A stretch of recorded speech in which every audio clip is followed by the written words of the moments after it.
Hello and welcome to SEO is Not That Hard. I'm your host, Ed Dawson, the founder of keywordspeopleuse.com, the place to find and organise the questions people ask online. I'm an SEO, developer, affiliate marketer and entrepreneur. I've been building and monetising websites for over 20 years and I've bought and sold a few along the way. I'm here to share with you the SEO knowledge, hints and tips I've built up over the years. Hello and welcome back to SEO is Not That Hard. It's me here, Ed Dawson, your host as usual. And today we're on to part 26 of our SEO A to Z. We're going to cover web crawler to zero volume keywords. So let's get started. So web crawler, it's just another name for a crawler or a spider, which we've spoken about in previous episodes. So Googlebot is the most well-known web crawler, and it crawls the internet. It finds new web pages, finds new content on existing web pages, finds links between pages, and saves copies of them for later indexing.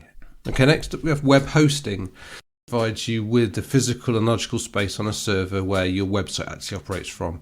So a basic hosting service might provide you with some space on a single server shared with multiple other websites and customers. And more complex hosting services for much bigger sites may have component parts hosted on and replicated across multiple devices in multiple data centers worldwide. So it's just physically the actual physical layer where websites actually are stored and where they're served from. Next, we have web scraping. So web scraping, also known as just simply scraping, it's the process of using software to download and retrieve data from other websites at scale. So at Keywords People Use, we use software to download pages from Google and scrape the people also ask data, autocomplete data, ranking data, and all sorts of other information from the search results pages. So that's a type of scraping that we use and is part of our service. Google download and scrape data themselves so they can build their index and search result pages. And scrapers often use proxy services to escape detection because many websites don't like being scraped. So if you're going to engage in any kind of scraping and if you run into trouble finding that sites are blocking you, then just look at using a proxy service to get around that issue. Next, we've got web server. So the web server is the actual software on your web hosting that listens for requests for web pages on a website and then serves them to whichever person has requested them. So popular web servers include Apache, Nginx, and amongst others. Some like Node.js tends to use its own built-in server. So there's various different ways of doing it, but the most popular common one is Apache. And next up, we've got website. So a website. This is a very basic one, but they're all in here for completeness. It's just a term to cover a set of commonly related pages served from the same domain name. And a website is a website. Next, we've got website monitoring. Now, downtime can negatively affect your ranking. So downtime is when your website goes offline, it's unavailable. So you can use website monitoring software to alert you to any issues you have with your site so you can react quickly to minimize the effects of any downtime. So basic uptime monitoring can be found in tools like Uptime Robot. But for more sophisticated SEO checks, like say monitoring robots.txt for changes, then a tool like Little Warden is worth looking at, because if your robots.txt gets altered, and I've seen it happen where your robots.txt gets altered accidentally to change to block all crawlers, means that Google will then think, oh, I'm blocked from this website, and you can quite easily de-index your entire site by accident if you block crawlers. So having things that can watch out for changes on your site that could negatively affect your SEO is good website monitoring software to use. Next, we've got web spam. That is just another name for spam.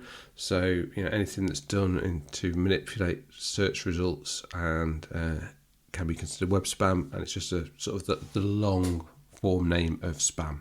Next, we've got white hat SEO. So white hat SEO is the opposite of black hat SEO. It is the use of SEO techniques that do not break Google's guidelines. So it's the type of SEO that Google wants people to do.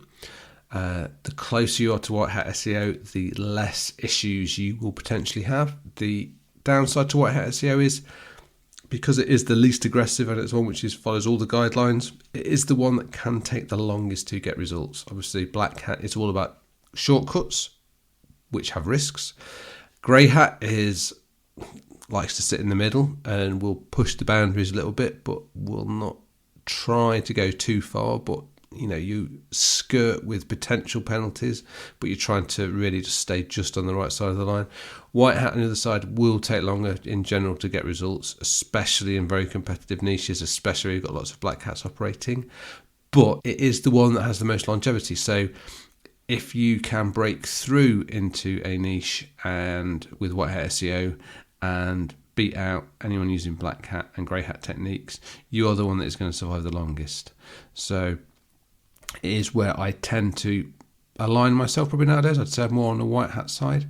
That's not to say I've never done any black hat or grey hat in the past, and I've talked about some of the things that have caused us issues and penalties in the past.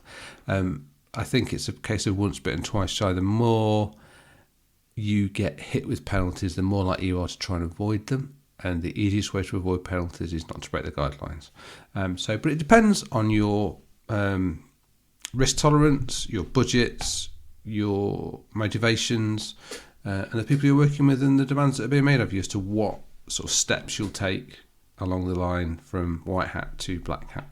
Next up, we have WordPress. Now, WordPress is the most popular CMS system used for creating websites. I mean, over 40% of all websites are powered by WordPress. It's an incredible ecosystem of the actual core WordPress itself and also the plugins that third parties can provide for it. You can do just about anything you want in WordPress. I don't use WordPress for everything that we do. Some of my sites are on WordPress, others we code completely up from scratch. But if you're looking to get started, or even run quite complex and in-depth, e-commerce and even more sites, then WordPress can be a fantastic choice to use.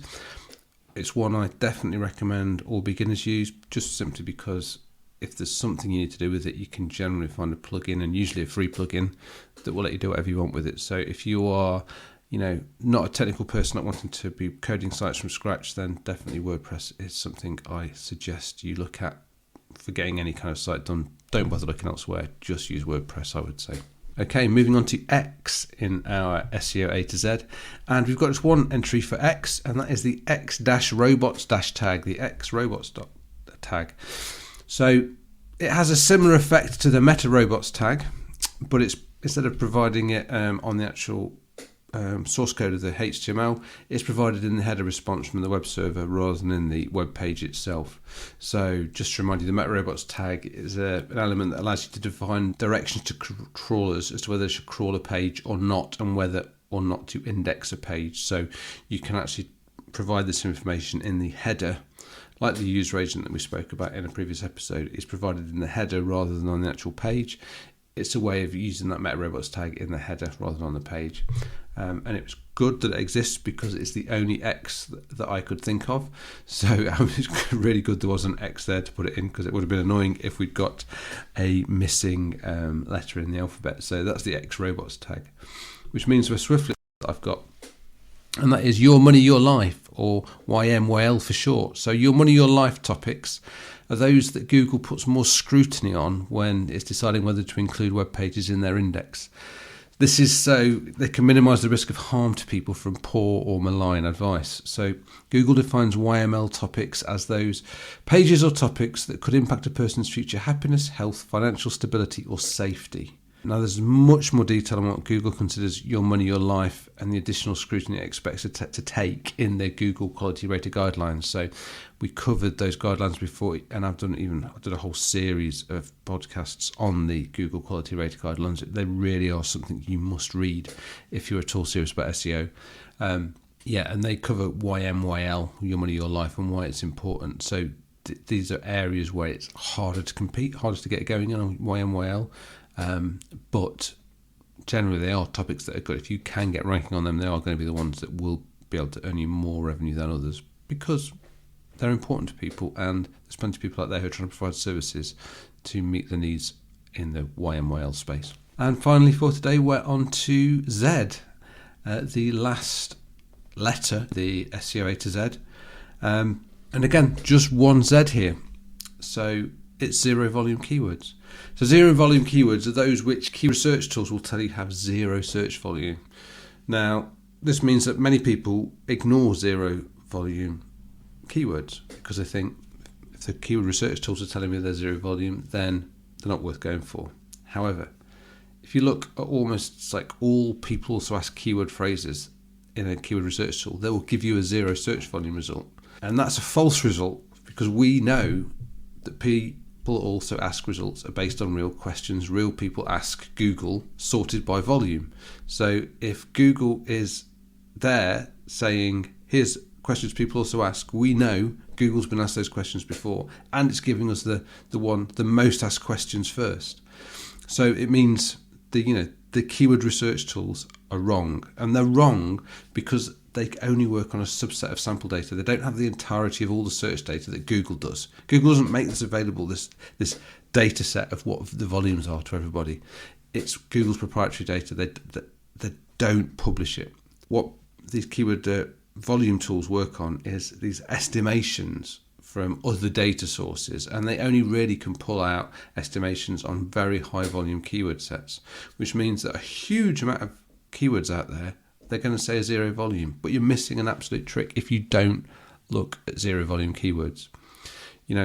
Basing a content strategy on 0 volume keywords can actually bring great results, as they help you cover a topic in such depth it grows your topical authority over time, and it also naturally starts to build rankings for many related long tail keywords, which lead to well diversified traffic acquisition across a broad set of keywords, covering a topic in depth, rather than just concentrating on your topic just on high volume keywords where there's so much competition. But it also means you also miss out covering the topic in its entirety. So harder to build your topical authority just going for high volume keywords. That's why 0 volume keywords, you must not discount them. You must take notice of 0 volume keywords. So that's it. We've gone from A to Z. And you might think that's the end, but no, it's not, because there actually are a few more things that we need to cover. And I'll be doing that in the next episode, which will be the final episode of the SEO A to Z. So until then, if you're finding this useful, as I've been asking in lots of episodes beforehand, if you haven't already, could you please rank and rate us in your podcast app? It really helps us if we get rankings and ratings. It helps us build our reach more people, help more people, and that's what we want to do. We want to help as many people as possible. So if you could help with ranking and reviewing us and rating us, that would be fantastic. And so until next time, I will see you later. Take care. Before I go, I just wanted to let you know that if you'd like a personal demo of our tools at Keywords People Use, that you can book a free, no obligation, one-on-one video call with me, where I show you how we can help you level up your content by finding and answering the questions your audience actually have. You can also ask me any SEO questions you have. You just need to go to keywordspeopleuse.com/demo, where you can pick a time and date that suits you for us to catch up. Once again, that's keywordspeopleuse.com/demo, and you can also find that link in the show notes of today's episode. Hope to chat with you soon. Thanks for being a listener. I really appreciate it. Please subscribe and share. It really helps. SEO is not that hard. It's brought to you by keywordspeopleuse.com, the place to find and organise the questions people ask online. See why thousands of people use us every day. Try it today for free at keywordspeopleuse.com. To get an instant hit of more SEO tips, then find the link to download a free copy of my 101 quick SEO tips in the show notes of today's episode. If you want to get in touch, have any questions, I'd love to hear from you. I'm at Channel5 on Twitter. You can email me at podcast@keywordspeopleuse.com. Bye for now, and see you in the next episode of SEO is Not That Hard.